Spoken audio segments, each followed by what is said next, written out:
Hey there, YouTube. I want to make a quick songwriting update here, maybe a vlog or vlog, however you want to call it here.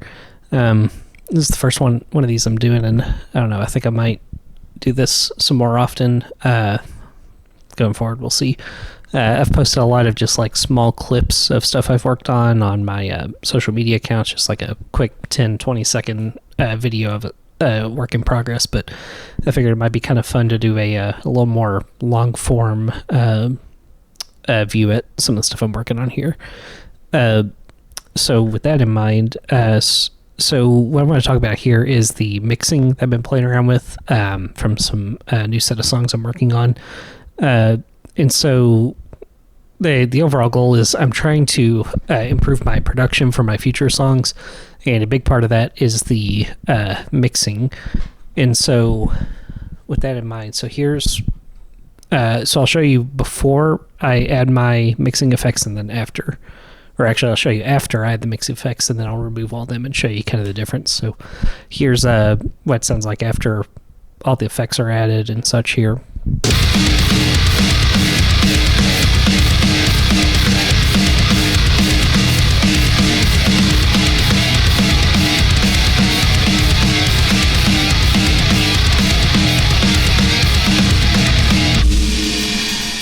That's kind of where I've gotten to in terms of my production so far.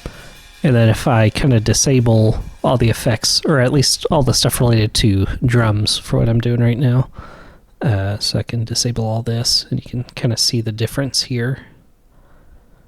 So I need to disable all these different plugins. I could disable the EQs as well, but they're not doing a whole lot here. So here's what it sounds like without the effects.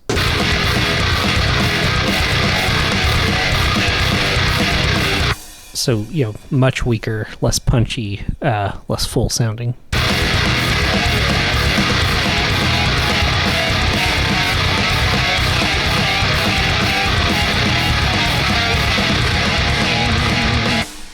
Alright, so that kind of gives an idea of kind of where I've gotten to with it. So now, have I been getting that effect of kind of the improved production? So there's kind of two main pieces to it so far. So there's the drum mixing, which has improved quite a bit, I think. And then the second piece is what I'm doing on the master channel here. So first, let's take a look at the drums, what I'm doing there. So I'm going to mute everything except for the drums on here, just to focus on that here. So you can see we have a drum bus here, and then I have channels for my different drum tracks here. So I have all my different drum tracks, so kick, snare, toms, and overheads. These are all routing to my drum bus, and then my drum bus routes straight to the master channel here. And if we play that by itself,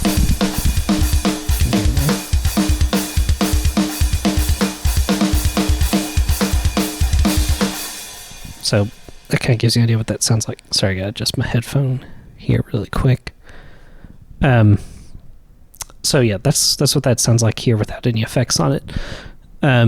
So how does that compare to how I usually have been doing my drum recordings? So before this song, usually I've been doing just a single drum track that I'm sending out to the master channel. So like if I look at this here, this pattern. So you see that the drums are split out among 4 different channels here: kick, snare, toms, and overhead. So previously I would, so I'm using this One Kit Wonder drum plugin here from Get Good Drums. And let me switch over to that. Here we go. So I'm using this One Kit Wonder plugin here. And previously I would just have a single output that had the overall drum mix, just a single channel that I would output and send that straight to the master channel. And the problem with that was I couldn't adjust any of the levels of the individual pieces, like if I wanted snare to be louder or kick to be softer, or if I wanted to apply any effects to any of them. I didn't have any control over that the way I was doing it previously. But now I'm routing the output channels to different channels in FL Studio. So if you go to the plugin wrapper, over here, you can see where it's mapping the kick to channel 1, snare to channel 2, toms to 3, and overheads to 4. And that's offsetting the channel by 1 after this kind of bass channel here. So I'm doing that. So that's a difference. And because I'm doing that, you can see I have different levels for the different pieces of the kit. So the overhead is relatively lower volume than the kick and the snare, because I think those are a little bit more important. I want those to have more punch in the... I don't care as much about the cymbals, about them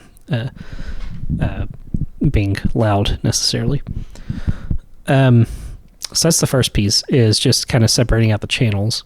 And then the second piece is trying to get some punch on the drums here.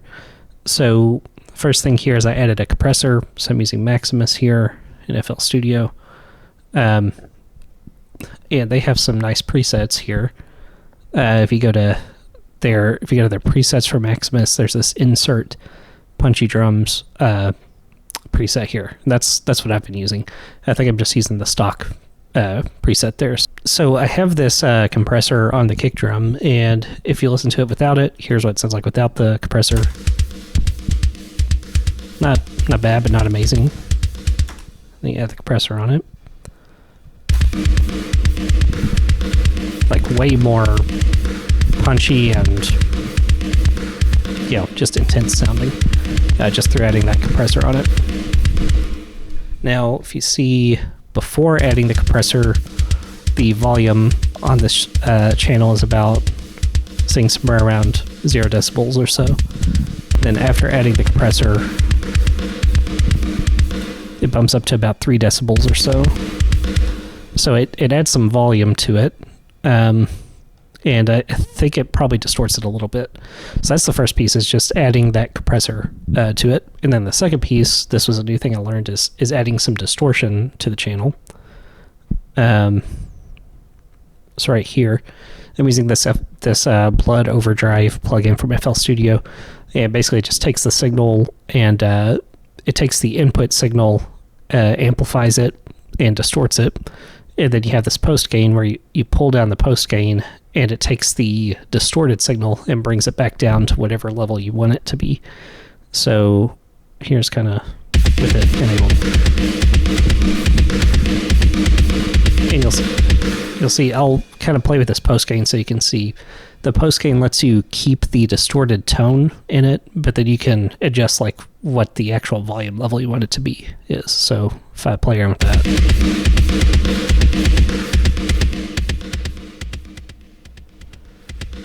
Right, so it's like the tone stays the same. You still have that distorted tone, but you can change the volume level of it to wherever you want it to be.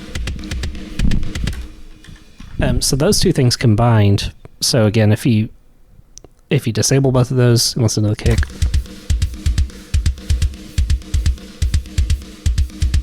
pretty good, but not amazing. Then you add those two.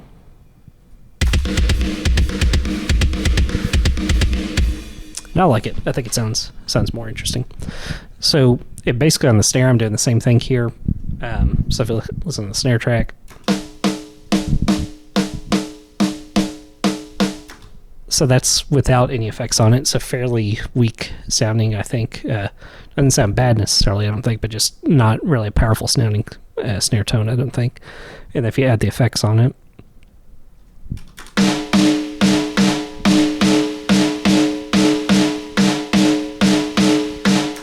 definitely cuts quite a bit more.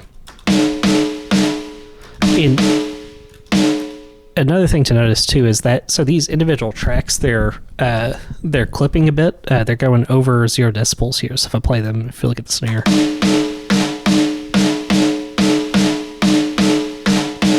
that's going 3-6 decibels above 0 or so, something like that. So it's just clipping, which I think is distorting it, but I think it gives it a good bite, a good tone to it. But the important thing, so this was another place where I was messing up, is I would use the clipping to kind of distort the audio coming out of the channel, but then I would send that clipped signal directly to the master channel. And so the clip signal would kind of drown out all of my other channels in the song. And so that's been causing me a lot of problems, where I would have a bunch of instruments playing at once, and then several of them are clipped above 0 decibels, and so they're all competing with each other to be heard in the mix, and that just kind of creates like a big mush of stuff where you can't distinguish what's going on. So this other technique that I played with is, all right, so I can have the individual track clipped, but then I route the individual track to my bus track. So here's my drum bus. And notice the drum bus volume is way below the normal 0 decibel place here. So if I play this, notice how the individual drum track is going quite a bit above 0 decibels. But when it goes out to the drum bus... Oh, wait. Sorry. Something froze up on me. There we go.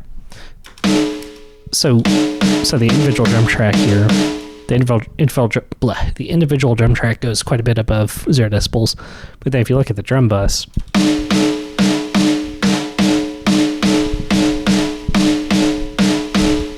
that comes out at about negative 6 decibels.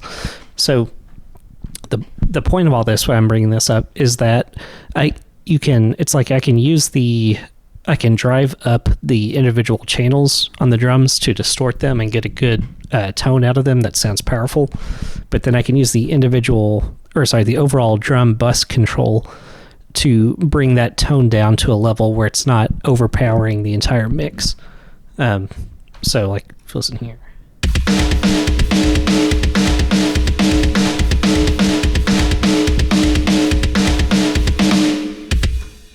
So it's got a good tone, but it's not like distorting everything out of the wazoo kind of a thing. So that's been some cool stuff I've learned there. On the toms, I'm doing the same thing. I'm doing some overdrive on there, and then the overheads. I think I'm using just a different compressor preset for that, but nothing too major. So all of that is one thing I've learned, is just to add a compressor to the individual drum channels, add some overdrive on top of it to distort it a little bit and get a cool tone out of it. And then once you have that, send all those drum tracks to a drum bus, and then bring the bus level down to a level where those drums are not overpowering the rest of the mix. So that lets you set it so that the relative mix level of the different drum tracks are okay. So the overheads are lower than the others, for example. So it lets me do that. It lets me get the tone I want out of each individual drum track, but then it lets me not overpower the rest of the mix, because then on the drum bus I can bring it down to an appropriate level. So some kind of cool stuff there. Now, beyond that, the other piece here is, so this was just something I saw somebody post on a forum, and I decided to give it a try. They mentioned that a good tip for this stuff is to add a Soundgoodizer and a limiter on the master channel and see what it sounds like. I think it sounds really good. So I'll play just the drums here, but enable these. So here's just the drums without either of those effects enabled.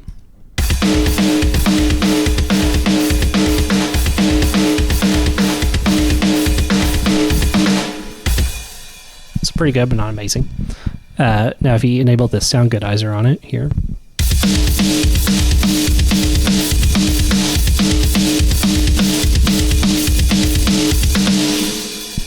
so quite a bit better. Then you have the limiter on it.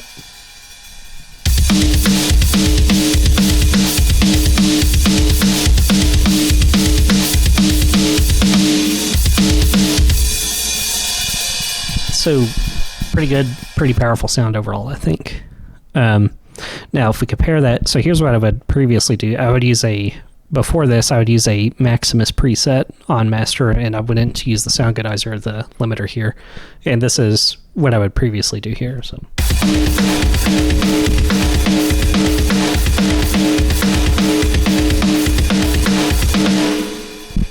think that sounds okay, but I don't know. This approach here sounds way more powerful to me.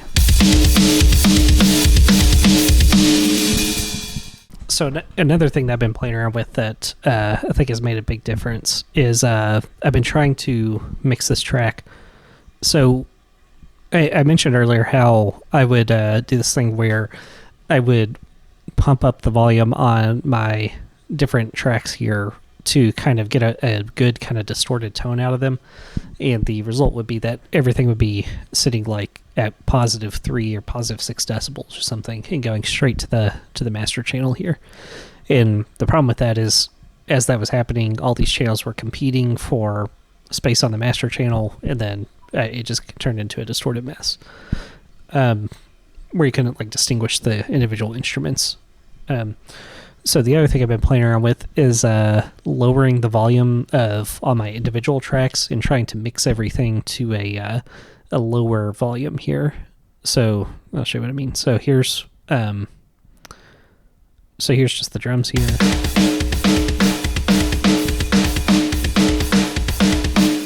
So notice how on the master channel, that's all that stuff coming out there is coming out to -6 decibels here. And that's happening so I have my master channel effects disabled here. So that all that stuff is coming out at -6 decibels. So just show again.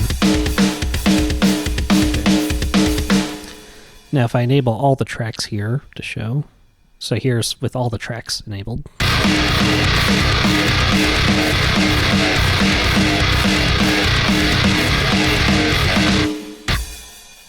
So with all the tracks enabled here, it's hitting -6, -3 decibels, something like that. But with everything combined, it's not going up to 0 decibels or above 0 decibels. So I've been playing around with that, and so the result is, so just play.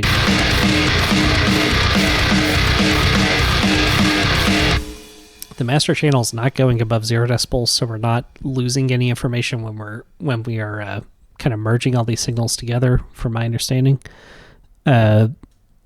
which is good, I think. And then it also leaves space so let's say that the track is normally sitting somewhere around here on the master channel with everything combined. Now when I go in to add my effects, my Soundgoodizer and limiter, that boosts everything up to about 0 decibels here. So just to show there.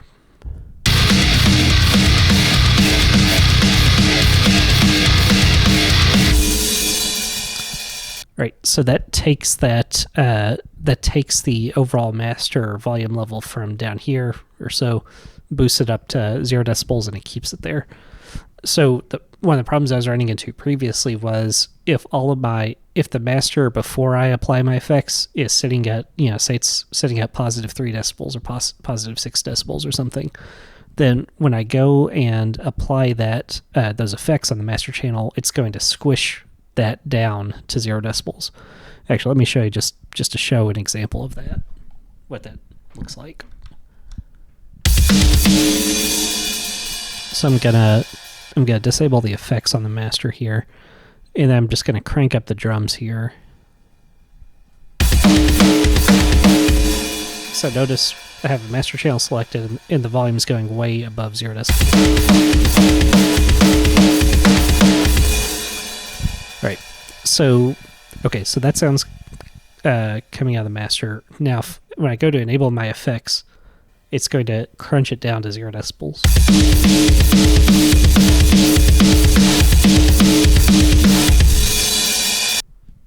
And if I disable those again. So my understanding of what's going on there is, because the audio going to that master channel is above 0 decibels, when I go to apply my effects here, Soundgoodizer or my limiter, that crunches the volume down to 0 decibels. And so all of the information between 0 decibels and whatever it was hitting at, my understanding is that all that information gets lost, and it just kind of turns into mush. Compare that to if... lost my mixer there. Compare that to if I'm mixing at a much lower level here. There we go. So with my drum bus here, with this, sorry, let me disable those effects again.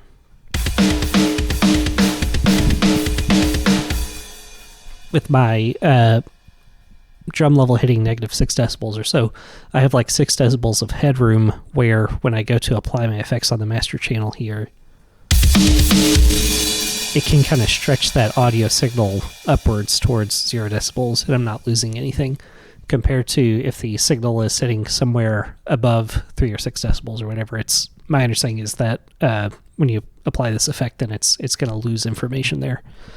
And so you kind of combine that across the whole mix, and I think that the overall result is so far I think it's a more powerful sounding mix, and much more clear than some of the stuff that I've done in the past. And just show another part of the song just as an example.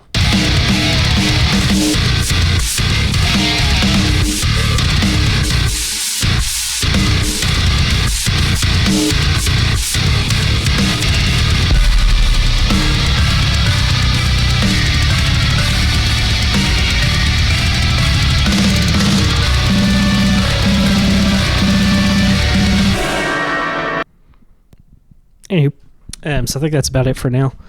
So that's kind of what I've been playing around with on the mixing side of things. So just, I guess, to summarize everything that I've been trying here, is, for one, taking the drum mix and splitting it out into different tracks so that you can set relative levels for different drum tracks. Next thing is adding a compressor and an overdrive to the drum tracks themselves to give them some more punch. Third thing is taking all those drum tracks, routing them to a bus so that you can set the overall drum output level at an appropriate level. The fourth thing is mixing the entire project to allow some headroom below 0 decibels, so that when I go to later apply my effects on the master channel, I'm not losing information from my understanding there. And then I think that probably the last thing is using this combination of Soundgoodizer and the Fruity Limiter here on the master. It seems to sound pretty good. So that's pretty much it for now. Hopefully I'll do some more of these songwriting vlog videos in the future, and we'll go from there. Thanks. See you later.